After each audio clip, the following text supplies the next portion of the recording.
बाळू मामांची मूर्ती डोळे भरून पहा, मामांच्या समाधीचं दर्शन घ्या, कपाळ भरून भंडारा लिहा आणि पोट भरून प्रसाद खा. तुमचं गाराणं माझ्या बाळू मामाला सांगा, तुमच्या जीवनाचं कल्याण झाल्याशिवाय राहणार नाही. हे का बाळू मामाच्या नंदीचं सांगणं आहे. होय, मी बाळू मामाचा नंदी आहे. 140 कोटी जनतेमधून मला निवडलेला आहे भाकणूक सांगण्यासाठी.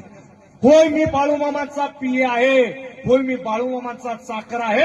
होय, मी बाळू मामाचा गडी आहे.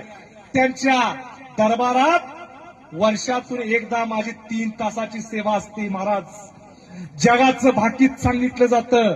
140 कोटी जनतेतून मला बाळू मामांनी निवडलेला आहे.